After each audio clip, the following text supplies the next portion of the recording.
कृष्णा। आप सबका हार्दिक स्वागत। ओम नमो भगवते वासुदेवाय। ओम नमो भगवते वासुदेवाय। ओम नमो भगवते वासुदेवाय।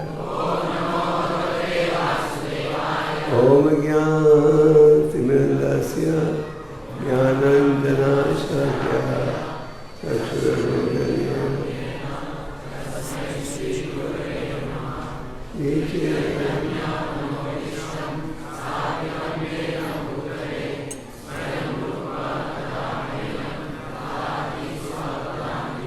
जय श्री कृष्ण चैतन्य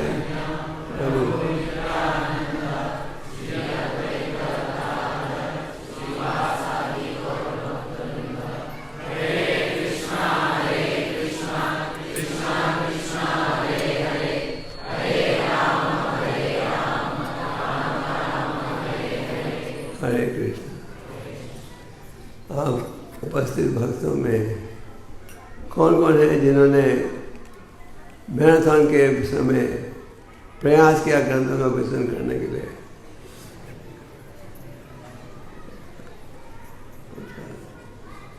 तो आप सब जानते हो कि ये जो सेवा है, सब सेवाओं में एक रूप से सबसे महत्वपूर्ण सेवा है।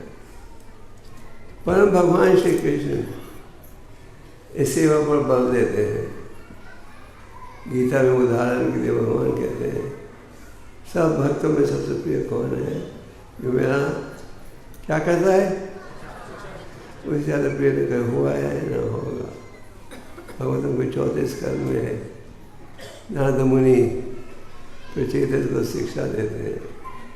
प्रचेतस महाराज प्रचन्न पाणिशद के पुत्र थे, जिन्होंने एक मंत्र का उच्चारण किया था, वो शिव जी के द्वारा प्राप्त हुआ था। भगवान उनकी तपस्या से बड़े प्रसन्न थे। तो उन्होंने कहा, दयाया सर्वभूतेषु संतुष्ट येन केन वा सर्वेन्द्रिय पाशन्ते च विषादेषु जनार्दन। अगर तुम जनार्दन परम भगवान को संतुष्ट करना चाहते हो तो 3 चीज़ों की आवश्यकता है। एक है दया की भावना, दूसरा संतुष्ट रहना, तीसरा इंद्रियों पर वश रखना। तो भगवान इस प्रकार भगवतम में अनेक श्लोक हैं जहाँ आप पढ़ते हो तो वैष्णव का भाव है सबका उद्धार किया जाए। चैतन्य महाप्रभु जी तो स्वयं भगवान है। श्री कृष्ण चैतन्य राधा कृष्ण यहाँ चैतन्य महाप्रभु स्वयं भगवान है। उन्होंने भी प्रचार की सेवा पर बल दिया। महाप्रभु ने स्वयं पूरे भारत में हरिनाम का प्रचार किया और एक दिन हरिदास नित्यानंद को बुलाकर कहा, जाओ घर घर और प्रचार करो। क्या संदेश दो? बोलो कृष्णा, करो कृष्ण संदेश।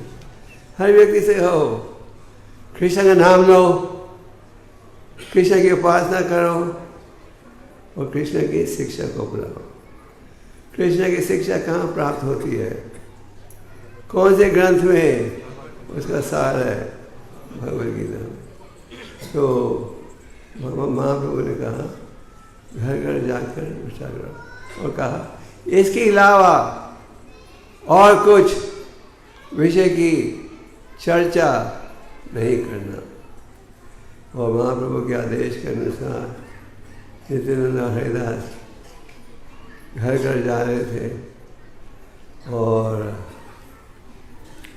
वो घर घर जा रहे थे, कई घरों ने तो उनका स्वागत किया। संत महात्मा आ गए हैं हमारे घर में, बताइए क्या है आपका आदेश?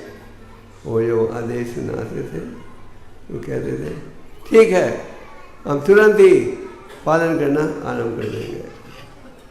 पर आगे कई और घरों में गए जहाँ लोग बच्चों को, कई और घरों में गए जहाँ के लोगों ने दरवाज़ा भी नहीं खोला, कहा कि लगता है ये जासूस है साधु के वस्त्रों में। तो जब आप प्रचार करते हो, कई लोग आपको साथ देंगे, कई लोग साथ नहीं देंगे। कई बार भक्त एक प्रश्न पूछते हैं, हम जब प्रचार की सेवा में निकलते हैं, जब लोग किताबें ले रहे हैं तो वहाँ उत्साह बहुत ऊंचा रहता है, और अगर 2-3 घंटे के लिए किसी ने ज़्यादा किताबें नहीं ली तो उत्साह कम हो जाता है। सच बात है। तो असली संदेश ये है, चाहे कोई किताब ले या नहीं ले, भगवान की दृष्टि में आपको पूरा आशीर्वाद प्राप्त होता है आपके प्रयास के लिए। अगर आपने ज़्यादा ग्रंथ नहीं भी बांटे, कोई चिंता की बात नहीं, पर भगवान प्रसन्न होते हैं आपके प्रयास से। तो चैतन्य महाप्रभु ने इस संदेश पर बल दिया और कहा क्या, योरे सुरपाय कृष्ण नित्यदास। हम सबका कर्तव्य क्या है कि हम भगवान के सेवक हैं। तो चैतन्य महाप्रभु की भविष्यवाणी भी थी। क्या थी भविष्यवाणी? पृथ्वी आचित सर्वत्र प्रचार। पृथ्वी के हर कोने में एक दिन आएगा जब लोग हरि नाम का उच्चारण करेंगे। आज अगर आप देखो, लगभग, ये तो मैं नहीं कहूँगा कि हर कोने में हरि नाम पहुँच गया है, कई स्थानों में पहुँच गया है, और सारे विश्व में वो हरि नाम का उच्चारण कर रहे हैं, महाप्रभु की भविष्यवाणी को सत्य बता रहे हैं। हमारे आचार्यों ने भी इस सेवा पर बल दिया। उदाहरण के लिए ठाकुर भक्ति विनोद, क्योंकि महान आचार्य थे, जिन्होंने फिर से महाप्रभु की असली शिक्षाओं को स्थापित किया। प्रभुपाद जी कहते थे, he was virtually the founder of the Krishna consciousness movement. भक्ति विनोद ठाकुर ने एक ग्रंथ लिखा था चैतन्य महाप्रभु जी के ऊपर, जो कि उन्होंने विश्व की अनेक महाविद्यालयों को भेजा, और उनकी भविष्यवाणी थी भक्ति विनोद ठाकुर की, एक दिन आएगा जबकि अनेक विदेश के भक्त भारत में आएंगे और बंगला भक्तों के साथ मिलकर नाचेंगे और गाएंगे। तो भक्ति विनोद ठाकुर, उनका भी यही भाव था कि चैतन्य महाप्रभु जी का जो संदेश है तो पूरे मानव समाज के लिए, केवल भारतीयों के लिए नहीं। और भक्ति सिद्धांत जी, उन्होंने भी इसी भाव को सफल बनाने का प्रयास किया। भक्ति सिद्धांत जी ने कई प्रिंटिंग प्रेस भी बनाए, जहाँ वो खुद छापते थे इन मैगजीन्स को। और भक्ति सिद्धांत जी ने प्रभुपाद से क्या कहा, अगर भगवान तुम्हें सुविधा दे तो क्या करो, क्या करो, ग्रंथों का प्रकाशन और प्रचार। प्रभुपाद जी ने गुरु के आदेश को बड़ी गंभीरता से स्वीकार किया। जैसे आप जानते हो, कई सालों के लिए प्रभुपाद भारत में संघर्ष कर रहे थे कृष्ण भक्ति की स्थापना के लिए, और उन्होंने ग्रंथों का अनुवाद भी शुरू कर दिया था। 1940 में बैक रिकॉर्डेड पत्रिका छापना शुरू कर दिया था, और प्रभुपाद जी ने ग्रंथों का अनुवाद और वितरण दोनों सेवाएं कर रहे थे। आज आप भक्तों की जिम्मेदारी बनती है ग्रंथों को बांटो, वो तो सरल है। तो प्रभुपाद को अंदाज़ा लगाओ, हर कार्य खुद करना पड़ा। 1 मैन आर्मी, एक व्यक्ति की सेना। प्रभुपाद जी पहले अनुवाद करते थे, फिर अनुवाद के बाद टाइप करते थे, और टाइपिंग के लिए प्रभुपाद जी के पास एक टूटा हुआ टाइपराइटर था, उसमें टाइप करते थे। फिर वृंदावन से टांगा लेकर मथुरा स्टेशन जाते थे, फिर मथुरा स्टेशन से दिल्ली 3rd क्लास डब्बे में आते थे, वहाँ से वे चिपीवाड़ा जाते थे। और जैसे आप जानते हो प्रभुपाद जी के पास अधिक पैसा नहीं था, तो उधार लेकर इन किताबों को छापते थे। और छपाई के पश्चात क्या करते थे, इन्हें बांटने जाते थे। और लगभग 70 साल के 65 साल की आयु थी। तो अब अंदाजा लगाओ, इस उम्र में प्रभुपाद जी ने पूरा प्रयास किया गुरु महाराज के आदेश को सफल बनाने में। और प्रभुपाद जी ने ग्रंथों का अनुवाद आरंभ किया। पहले प्रभुपाद के वो मैगजीन छाप रहे थे। फिर एक दिन प्रभुपाद एक लाइब्रेरी में गए दिल्ली में, और उस लाइब्रेरियन ने कहा, स्वामी जी आप ये पत्रिका छापते हो, फिर तो लोग पढ़ेंगे और फेंक भी देंगे, आप ग्रंथों को क्यों नहीं प्रकाशित करते? तो प्रभुपाद जी ने सोचा कि भगवान उन्हें संदेश भेज रहे हैं, तो फिर उन्होंने ग्रंथों का प्रकाशन पर बल दिया। तो जब प्रभुपाद जी ने प्रथम स्कंद 3 भागों में बांट अनुवाद कर लिया था, तो फिर प्रभुपाद जी ने सोचा अब ये ठीक समय है विदेश की यात्रा करने के लिए। उनके साथ उनके हथियार थे। क्या था उनका हथियार? ये ग्रंथ। और प्रभुपाद जी 200 भागवतम के सेट को लेकर सिंधिया कंपनी के जलदूत जहाज में अमेरिका गए। जब प्रभुपाद जी अमेरिका पहुँचे तो पहले 1 साल के लिए कोई पक्का स्थान नहीं था निवास के लिए, और अत्यंत संघर्ष के पश्चात उन्होंने ISKCON का पहला केंद्र खोला। कौन से शहर में? न्यूयॉर्क शहर में। छोटा सा था, स्टोर फ्रंट मतलब कि छोटी सी दुकान मेन रोड में। और ISKCON के भक्तों का वहाँ प्रवेश करने से पहले वहाँ एक बुटीक थी, जहाँ की कई सस्ती चीज़ों को बेचा जा रहा था। वो दुकान का नाम था, क्या था? Matchless gift. मैचलेस गिफ्ट का अर्थ है वो तोहफा, भेंट जिसकी कोई तुलना नहीं है। तो ध्यान से अब देखो, कृष्ण भक्ति की कोई तुलना नहीं है, ये सबसे महत्वपूर्ण कार्य है।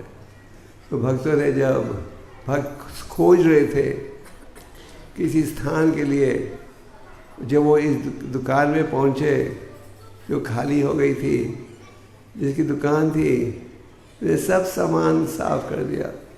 सब दुकान में जो बोर्ड था मैचलेस गिफ्ट का, वो निकालना भूल गया। तो भक्तों ने जब देखा मैचलेस गिफ्ट, उन्होंने कहा हाँ ये अच्छा स्थान है।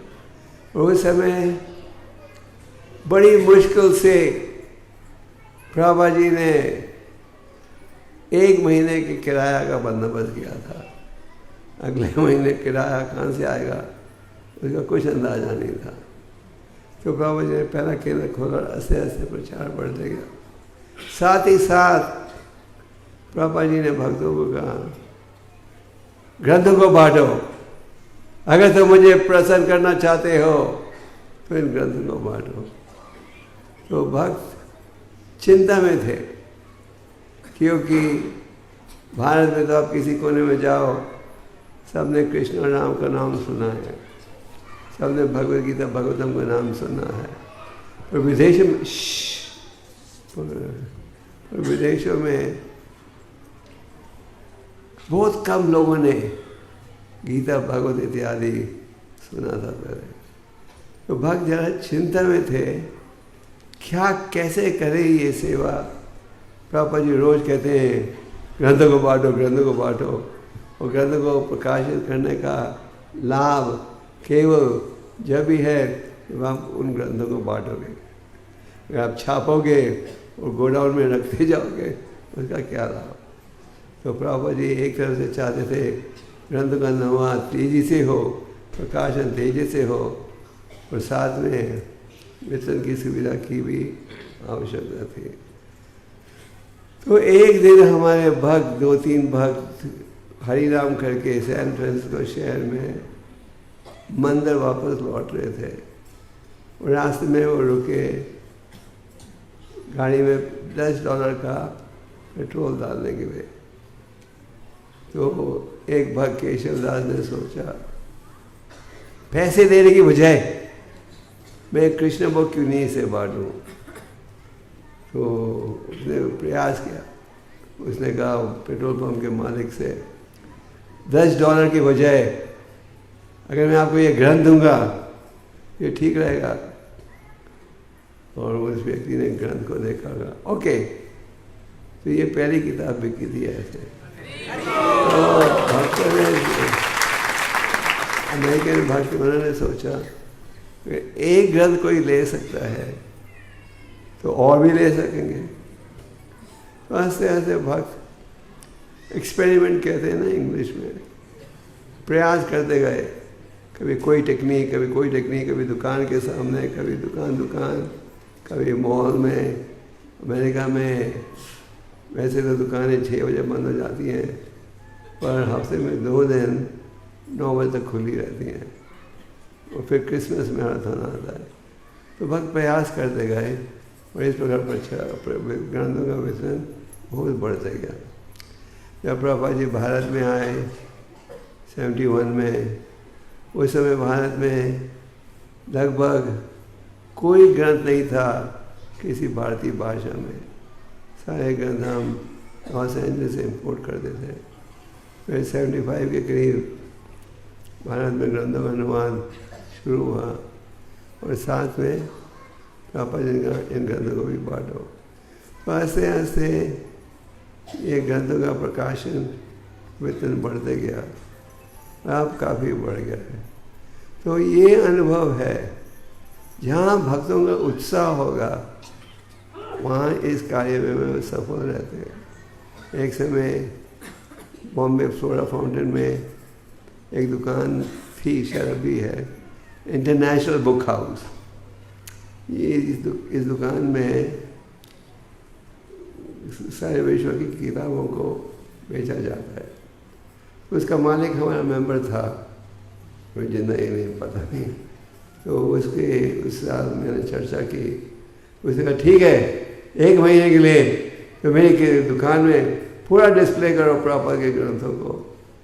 तो 1 महीने के लिए जो स्टोर विंडो होती है, रैक होता है, हर जगह दुकान में प्रभुपाद जी के अमेरिका के छपे हुए ग्रंथों को वितरण के लिए रखा था। तो ये देखा 1 महीने के बाद ज़्यादा ग्रंथ नहीं बिके। तो मैंने प्रभुपाद जी को रिपोर्ट दी कि हालांकि पूरा प्रयास था, इतने अधिक ग्रंथ नहीं बिके। प्रभुपाद जी ने कहा मेरे ग्रंथ बिकते हैं भक्तों के उत्साह के कारण, और दुकान में लोगों का इतना उत्साह नहीं होता। तो ये जो मैराथन की सेवा है, एक समय किसी ने प्रभुपाद से पूछा what is the meaning of marathon. Prabhupada ने कहा less sleeping less eating more preaching, कम खाना कम सोना ज़्यादा कुछ। तो पिछले कई सालों से ये मैराथन इस्कॉन के भक्तों द्वारा सारे विश्व में होता है। पश्चिम देशों में बड़ी कठिन स्थितियों में इस्कॉन के भक्त ग्रंथों का वितरण की सेवा करते हैं। उदाहरण के लिए कजाकिस्तान में इतनी बर्फ़ थी, वहाँ एक माता जी प्रचारक है कृष्णा नायका, बर्फ़ में रोज जाकर 50 से 100 गीता बांट रही थी और मुसलमान थे। तो इस प्रकार भक्तों ने सारे विश्व में बड़ी गंभीरता से इस आदेश को स्वीकार किया है। पापा जी कहते थे, जब तक इन ग्रंथों का वितरण होगा मैं हमेशा जीवित रहूँगा। दूसरे शब्दों में इन ग्रंथों के माध्यम से भक्त जुड़ेंगे, अपने जीवन को सुधारेंगे। कई बार लोग पूछते हैं, आप लोग इतना कंसंट्रेशन क्यों करते हो बुक डिस्ट्रीब्यूशन में? आप सब जो हर साल मैराथन करते हो, आपका विशेष अभ्यास होगा। कई लोग तो आपका स्वागत करते हैं, हाँ, कहते हम तो राह देख रहे थे कब पूर्णा मंदिर के प्रतिनिधि आएंगे। और कई कहते होंगे, और कोई काम धंधा नहीं है क्या, हर साल आ जाते हैं हमारा सिर खाने के लिए। हाँ, सच बात है। कई साथ देते हैं और कई हंसी उड़ाते हैं। तो जो साथ देते हैं उनसे हम खुश हो जाते हैं, और जो साथ नहीं देते उससे हम क्रोधित हो जाते हैं। पर हमारा कर्तव्य है प्रयास करते जाना, क्योंकि जैसे मैंने कहा, परम भगवान प्रसन्न होते हैं आपके प्रयास को देखकर। पापा जी ने इस सेवा पर इसलिए बल दिया क्योंकि इन ग्रंथ में है क्या। उदाहरण के लिए भगवद गीता, गीता में सारे वैदिक शास्त्रों का सार है। और गीता में है किसका उपदेश? हम कई बार चर्चा करते हुए कहते हैं प्रॉपर बुक्स, प्रॉपर बुक्स। पर ध्यान से देखा जाए, दीज आर कृष्णा's बुक्स। हर श्लोक के साथ क्या लिखा है? श्री भगवान उवाचा, परम भगवान बोल रहे हैं। जैसे भगवत में कहा गया है, भगवान तो अप्रकट हो चुके हैं पर उनकी वाणी को आप प्राप्त करते हो इस श्रीमद् भागवतम में। तो इन ग्रंथों में बड़ा महत्वपूर्ण ज्ञान है। प्रभु जी जैसे कहते थे, भक्ति सिद्धांत जी कहते थे, अगर विश्व में किसी चीज की कमी है तो एक ही विषय की, क्या है वो? क्या है? हाँ, स्पिरिचुअल नॉलेज। प्रभुपाद एक समय अमेरिका के एक बड़े प्रसिद्ध महाविद्यालय में लेक्चर दे रहे थे। बड़े बड़े प्रोफेसर बैठे थे। पापा ने कहा, इस महाविद्यालय में कोई ऐसा अंग है जहाँ की यह शिक्षा दी जाती है जीवन के लक्ष्य के विषय में। पिछले साल मैं स्टैनफोर्ड यूनिवर्सिटी में था प्रोग्राम के लिए, और वहाँ मैंने पूछा था, लोगों ने कहा 22 और अंग हैं डिपार्टमेंट, और एक अंग भी नहीं जहाँ की महत्वपूर्ण शिक्षा दी जाती है। तो इस्कॉन संस्था कोई साधारण कार्य नहीं कर रही। कई बार लोग कहते हैं, समाज के लिए आप लोग क्या कर रहे हो?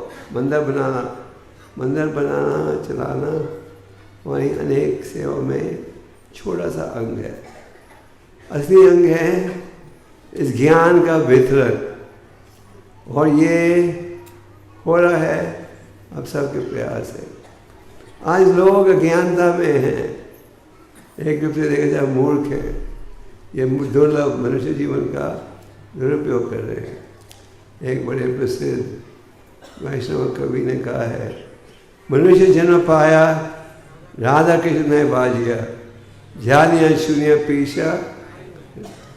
मनुष्य जीवन प्राप्त कर लिया पर राधा कृष्ण का भजन नहीं किया, तो मैं जानबूझकर जहर पी रहा हूँ।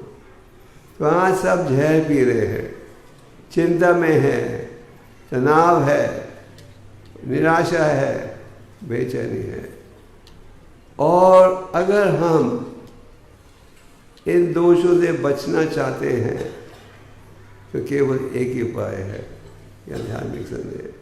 तो आप भक्तजन जिन्होंने इस सेवा में भाग लिया, जिन्होंने इस सेवा में जुड़े थे, आप सबसे महत्वपूर्ण सेवा कर रहे हो समाज में, और इस सेवा के द्वारा पतितों का उद्धार होगा।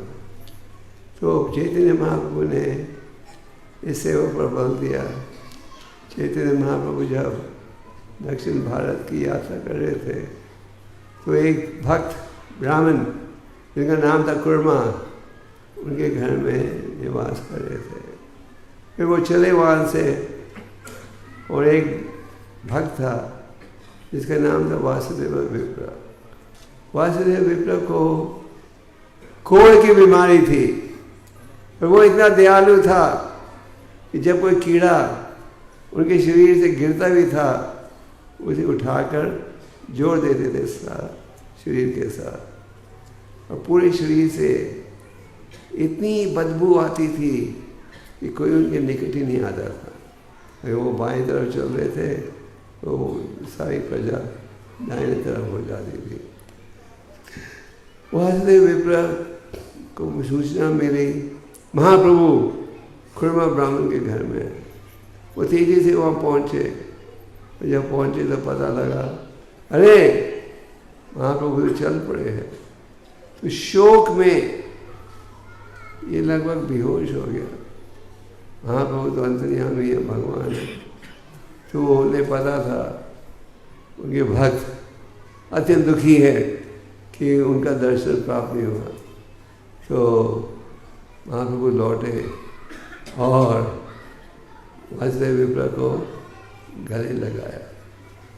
जैसे गले लगाया, जो कोढ़ की बीमारी थी तुरंत समाप्त हो गई, और जो बदसूरत देह था खूबसूरत देह बन गया, और बदबू इत्यादि सब बंद हो गई, और शरीर से सुगंध आने लगी। तो वहाँ से विप्र के मन में यह भय था, अब भगवान की कृपा से मैं इतना खूबसूरत बन गया हूँ। उन्होंने उन श्लोकों का उच्चारण किया जो कि सुदामा ब्राह्मण ने किया था जब वो अपने घर में लौटे और देखा कुटिया बन गई है महल।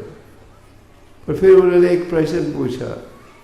उन्होंने कहा कि अब आपकी कृपा से मेरा देह इतना खूबसूरत बन गया है, तो मुझे चिंता है कि मैं घमंडी नहीं बन जाऊँ।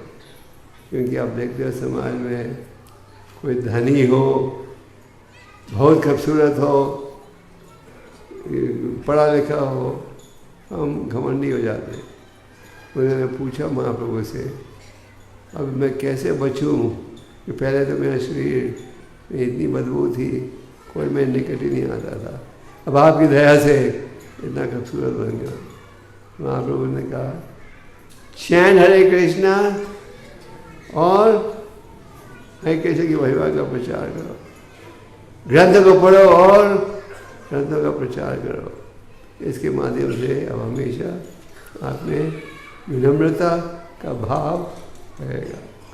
तो प्रभुपाद जी तात्पर्य में कहते हैं ये जो आदेश था वासुदेव विप्र के लिए, यह आदेश इस्कॉन के हर भक्त के लिए है, क्योंकि हम सब एक समय बड़े बुरी स्थिति में थे। बुरी स्थिति में थे या नहीं? अब प्रभुपाद जी की कृपा से, उनके ग्रंथों के माध्यम से हम बच गए। एक समय किसी ने प्रभुपाद से पूछा, स्वामी जी आप कुछ जादू कर सकते हो?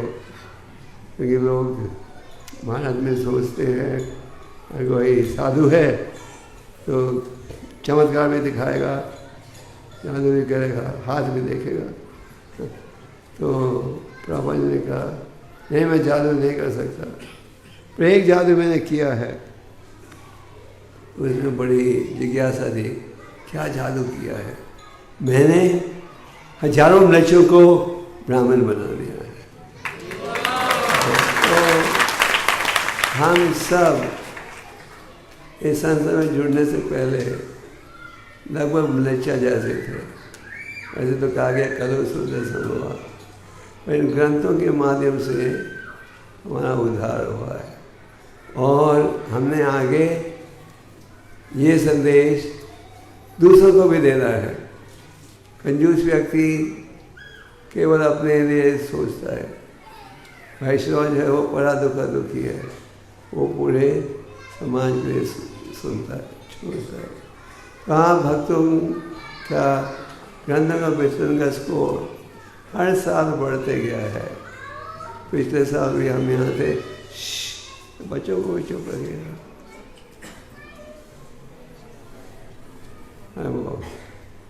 तो हर साल आस्ते आस्ते आपका बुक डिस्ट्रीब्यूशन बढ़ता गया। और इस्कॉन संस्था में आध्यात्मिक कंपटीशन होता है, ट्रांसेंडेंटल कंपटीशन। भौतिक समाज में कंपटीशन होता है ईर्ष्या के कारण, द्वेष के कारण, और आध्यात्मिक कंपटीशन होता है इस दृष्टि से हम अपनी सेवा भगवान के लिए बढ़ाएं। और प्रभु जी उदाहरण देते थे, ललिता और विशाखा का भी यही भाव रहता है। ललिता का भाव रहता है हम ज़्यादा करें, विशाखा कहती है वो इतनी करनी तो मैं भी करूँगी ज़्यादा, और राधा रानी और चंद्र बोलेगा। इसी प्रकार इस्कॉन में अनेक केंद्र का कंपटीशन होता है। तो पिछले साल वे द चार्ट तो पिछले साल मैराथन में आप सब ने मिलकर कितने गीता बांटी? 1,22,000 गीता बांटी। 82 1,00,000। और उससे पिछले साल कितने हुए थे? हाँ, उससे पिछले साल 1.5 लाख। और उससे पिछले साल तो हर साल आप भक्तों के प्रयास से ग्रंथों का वितरण बढ़ता गया। प्रभुपाद जी ने हमें एक मंत्र दिया था, डबल इट। आपने सुना ही है पहले, मतलब कि एक साल अगर आपने 10 ग्रंथ बांटे हैं तो अगले साल 20 ग्रंथ बांटो। तो ये साल मैराथन में आपके पूना मंदिर के भक्तों ने लगभग 1,82,000 गीता और अदर बुक्स। इस साल गुरु महाराज 2,32,000 इस साल टोटल। यस, टोटल डिस्ट्रीब्यूशन ये साल था 2,32,000।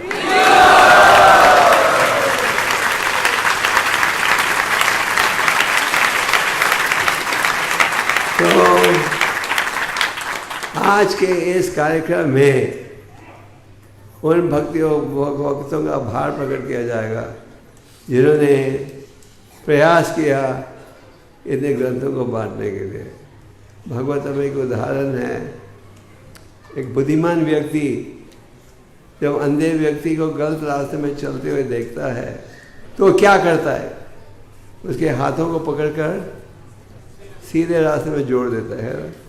उसी प्रकार भगवान ऋषिदेव कहते हैं जो वैष्णव भक्त है वह जीवों को ठीक रास्ते में जोड़ता है।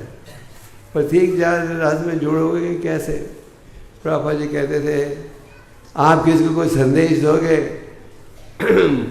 वो सुनेगा, वो 2 मिनट बाद भूल जाएगा।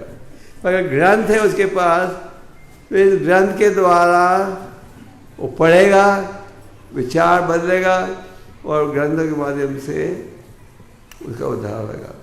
प्रभुपाद जी ने कहा कि इन ग्रंथों में इतनी शक्ति है कि अगर कोई एक श्लोक को पकड़कर एक श्लोक को अपना ले उसका जीवन सफल हो जाएगा। और इन ग्रंथों का अगर कोई हाथ भी लगा ले तो उसका ध्यान जीवन आराम होता है। जब आप ग्रंथों को बांटते हो तो कई बार लोग होता है लोग एकदम नहीं पढ़ते। कई बार हमारे से प्रश्न पूछा जाता है हम इतने ग्रंथ बांट रहे हैं हर साल पर हम देख रहे नहीं हैं कि इतने नए भक्त आ रहे हैं। जी ये साल आपने 2,32,000 किताबें बांटी तो आप शायद सोचते होंगे अगले साल 2,32,000 नए भक्त बनेंगे। तो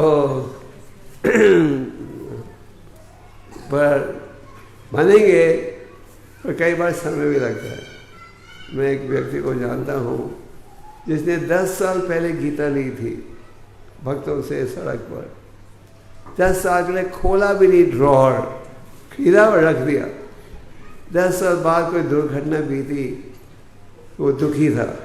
भगवान कहते हैं 4 श्रेणी के व्यक्ति मेरे शरण में आते हैं। एक है दुखी रोगी, तो वो दुखी था तो उसने ड्रॉर खोला तो भगवद गीता निकल आई। मिट्टी से भरी हुई थी क्योंकि 10 साल तक इसने खोला भी नहीं था। फिर उसने गीता पढ़ना शुरू किया और गीता पढ़ने के द्वारा मंदिर आना शुरू किया, भक्तों के संग में रहना शुरू किया और उसका जीवन सुधर गया।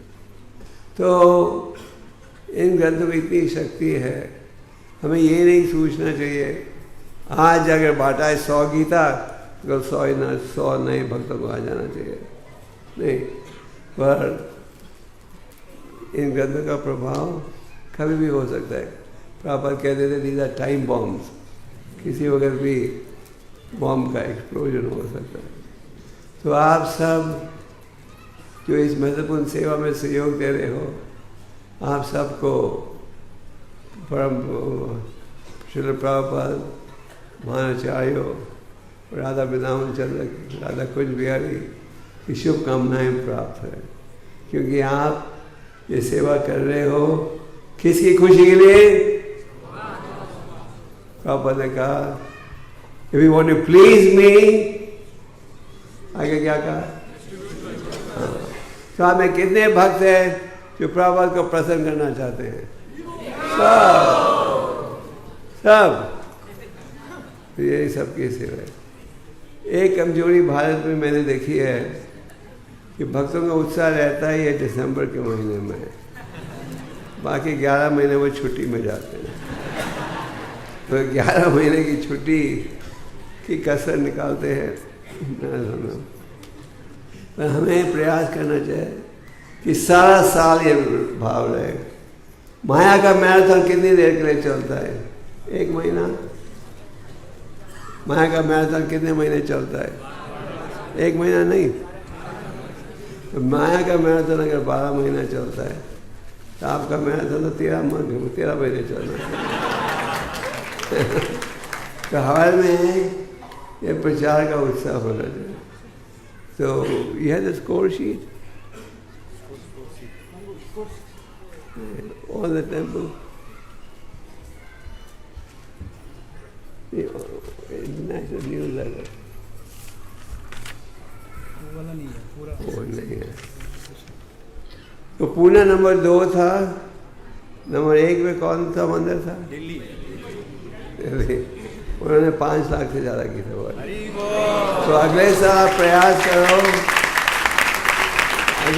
अगले साल प्रयास करो दिल्ली को हराने के लिए। प्रयास करोगे तो सफल हो सकता है। और नंबर 3 पर कौन था? नंबर 3 पंजाब विभाग, इस्कॉन पंजाब। नंबर 3 पंजाबी विभाग हो गया, वो भी दिल्ली का। तो आप सब भक्तों का बहुत बहुत शुक्रिया और ये प्रचार का उत्साह रखिए। और जब तक इन ग्रंथों का वितरण होगा लोग जुड़ते जाएंगे। हमारा काम केवल ग्रंथों का वितरण ही नहीं, पर ग्रंथों को अध्ययन भी करना चाहिए। अध्ययन करोगे तो सारा साल उत्साह रहेगा। अगर किताबों को पढ़ोगे नहीं तो इतना उत्साह नहीं रहेगा। तो समय का अभाव है और अब हम छोटी छोटी भेंट अर्पण करेंगे उन भक्तों को जिन्होंने प्रयास किया मैराथन को सफल बनाने के लिए। तो अगले साल मैराथन डबल इट करोगे? ओ डबल इट, आपको वीडियो निकालना चाहिए। अगले साल दुगना करोगे? ओके, फिर अगले साल देखेंगे।